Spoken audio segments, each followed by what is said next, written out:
Hi, welcome back to my YouTube channel. I am Kanak Vijayvargiya and I am a CA finalist.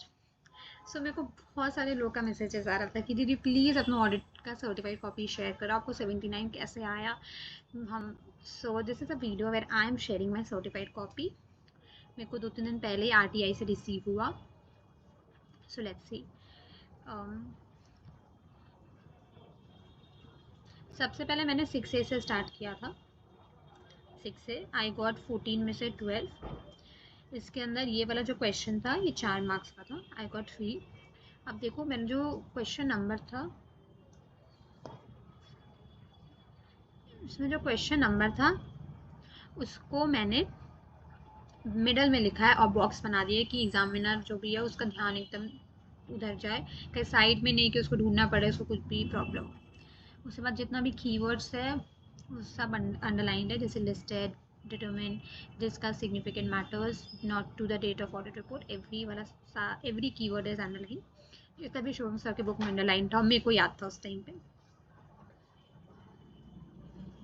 वो सब इसमें है. फिर उसके बाद आता है आंसर 6B. ये था गवर्नमेंट गारंटीड लोन्स का. इसके अंदर भी देखो सारा कीवर्ड्स अंडरलाइंड है, चाहे स्टैंडर्ड एसेट हो, इनकम रिकग्निशन पर्पस हो, NPA, रियलाइजेशन, सारा कीवर्ड्स अंडरलाइंड है. तो इन लोगों ने मेरे को 2 मार्क्स दिया है CG का लिखने के लिए और 2 मार्क्स दिया है मेरे को SG का लिखने के लिए. तो इसमें मेरे को टोटल 4 में से 4 नंबर मिले. 6C जो है उसमें को पूरे 3 में से 3 नंबर मिले. ये था ऐसे 450 का, मतलब जो मिस स्टेटमेंट वाला नया ऐसे ऐड हुआ है. उसके अंदर मैंने तीनों पॉइंट्स लिखा, जो कीवर्ड से अंडरलाइन किया. और मैंने ना ये सब मेरे को स्पेलिंग में डाउट हो रहा था, बट मैंने जो मेरे को लगा उस टाइम पे सही मैंने लिख दिया. इन लोगों ने शायद इग्नोर कर दिया. फिर उसके बाद आता है आंसर नंबर 60. ये वो लीज वाला क्वेश्चन था और मैंने एडवांस अकाउंट बहुत पहले पढ़ा था, तो मेरे को उतना याद भी नहीं था. जितना मेरे को उस टाइम पे याद है मैंने लिखा था, तो मेरे को 2 नंबर दिया था इसमें. फिर उसके बाद आता है आंसर नंबर 2A. इसमें फर्स्ट वाला मेरा गलत था तो इतने नंबर नहीं दिया, बाकी में एक एक एक एक करके दिया था. और देखो सारा चीज़ अंडरलाइंड है, सारा कीवर्ड्स अंडरलाइंड है. फिर उसके बाद ये है आंसर नंबर 2B.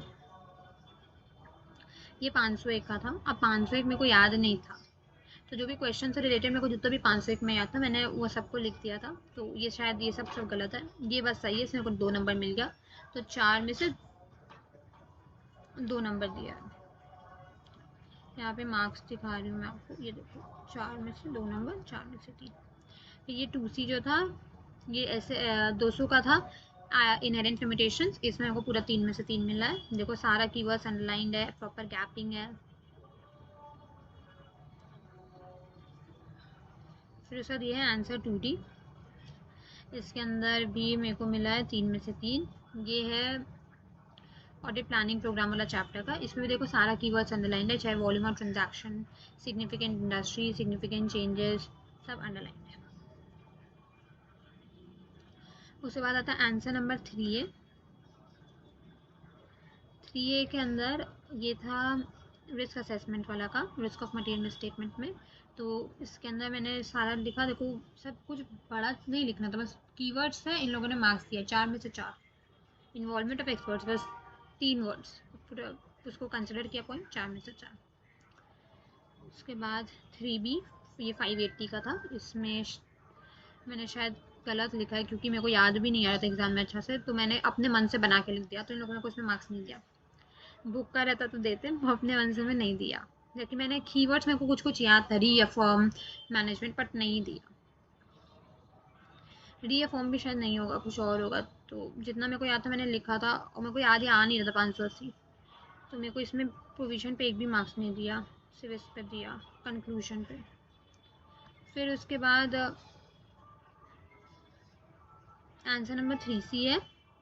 इसमें आप देखोगे यहाँ पे तो मेरे को 3 में से 3 मिला है. ये था उससे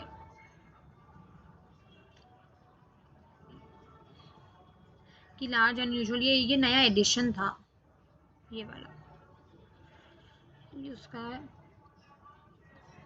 उसके बाद आंसर नंबर 3D जो था उसमें भी 3 में से 3 मिला है मेरे को. और ये वाला था कोऑर्डिनेशन एक्सटर्नल ऑडिटर इंटरनल, 610 में था ये. तो मैंने कीवर्ड्स लिखा, अंडरलाइन किया एंड पूरा 3 में से 3 मिला इसमें। सो मेरे को 14 में से 12 मिला था। फिर 5A जो है 5 में मेरे को सबसे कम मिला, 14 में से 7। ये डिस्काउंट वाला था जो मेरे को याद नहीं था। जब मैंने लॉ पढ़ा था तब मेरे को याद था, 7-8 महीना हो गया तो पढ़ा हुआ, तो मेरे को ये याद था कि वॉइड है ये सब, बट क्या पेनल्टी है ये सब मेरे को याद नहीं था। तो इसलिए मेरे को 2 नंबर इसका मिल गया और पेनल्टी वगैरह नहीं लिखा तो 0 नंबर दिया। तो 4 में से 2 हो गया। फिर उसके बाद 5B के अंदर था PPE वाला, मेरे को फिर इसमें याद नहीं था, तो मैंने शायद एक मेरा सही होगा तो 1 नंबर दिया, बाकी सब हटा दिया। 4 में से 1 नंबर। फिर 5C भी गलत था तो नहीं दिया। 5D 5 का पार्ट था ना, तो सेकंड पार्ट में 1 नंबर दिया मैंने, कॉन्फिडेंशियलिटी अंडरलाइन किया, वैसे को इसको चेक किया, दे दिया। यहाँ पे इन लोगों ने चेक किया, प्रोफेशनल कॉम्पिटेंस दे दिया। फिर देखो 5D निधि कंपनी का था, मैंने क्लॉज 12 अंडरलाइन किया, पैरा 3 अंडरलाइन किया, कारो 2020 अंडरलाइन किया। ओनर का फंड टू डिपॉजिट 1:20, ये सही था 1 नंबर।